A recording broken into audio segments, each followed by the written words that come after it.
Hello, my name is Melly Dong, and today I'll present you my top 5 recommendations for this public speaking class. The word public speaking, of course, it is not a word that we really love and do every day. In my middle school promotion, I was elected as the student representative, and I did a speech in front of 200 students, parents, and staff.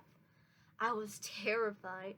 I felt like every word I said, everything I was doing was observed by every eye in the audience. Most of the time when I was presenting, I ducked my head down into my outline and hoped that no one was actually realizing from the far distance from the podium. And us humans, we're not entirely made for public speaking. According to sitecom.net by Rosemary Black, glossophobia, or the fear of public speaking, is haunting above 75% of the world's population. However, just like how I overcame the speech in my middle school, you can also overcome this public speaking class. Of course, the speech I've done in middle school was child's play compared to what you will learn in this class. So, today, I'll give you 5 advice to succeed in this public speaking class. We'll discuss about reading, practicing, asking questions, attending to the meetings, and don't procrastinate.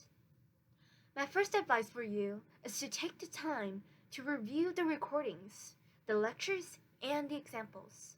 In this class, there are a lot of quizzes and readings, and they contain very important information.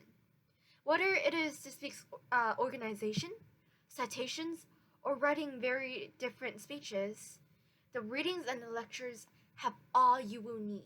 But of course, reading over every word is not really easy in a fast-paced class. So manage your time. Divide the readings into sections. If you can't read the whole reading, divide into headings. If you can't read the headings, divide in bolded terms. Divide it into paragraphs.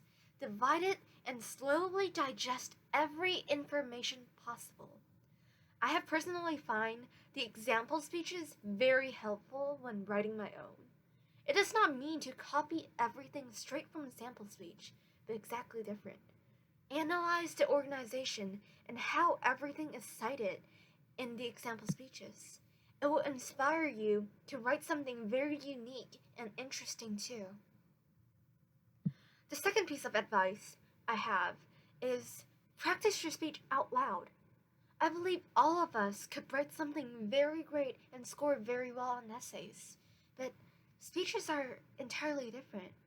They are meant to be heard, and as you write your speech, you may not necessarily realize that. When we write, we can use all the fancy vocabularies, the smooth transitions, and artistic and very poetic metaphors, but unlike writings, we cannot really go back and reread all the speech. The way you write and the way you speak is very different. Speeches should be conversational, as like you are talking to a friend.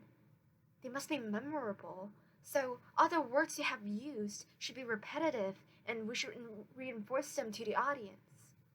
Without practicing and reading that speech out loud, you will never realize it. My third piece of advice is ask questions. Asking your professors, talking to your professor is frightening. I get it.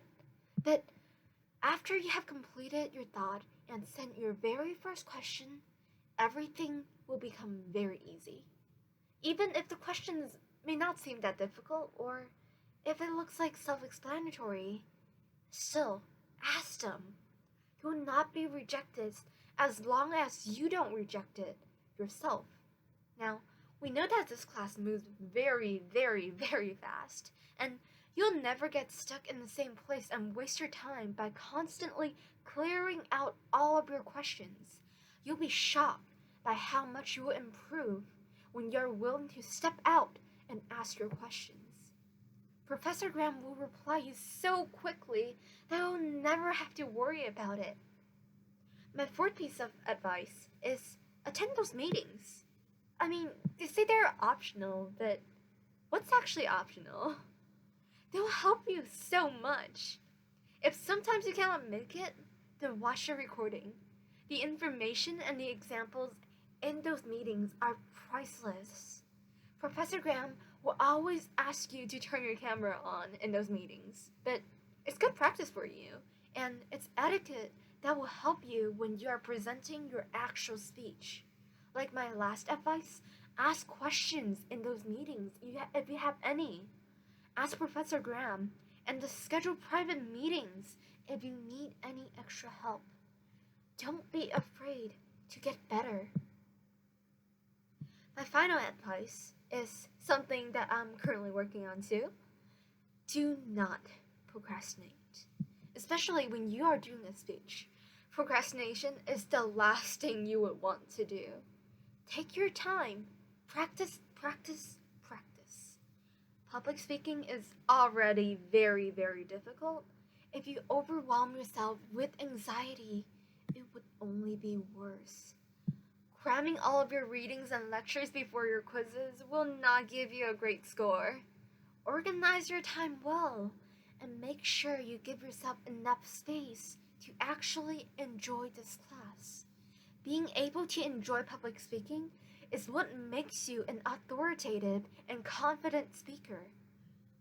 Today we have learned about my 5 advices to become a successful speaker in Professor Graham's public speaking class.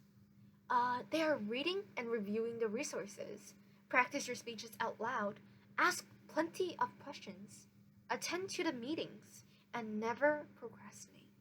Remember, it is very natural to be afraid of public speaking, just like the other 75% of the people around us. When I present my promotion speech in middle school, I'll never imagine myself doing a speech without digging my head into my outline or speaking with confidence and content.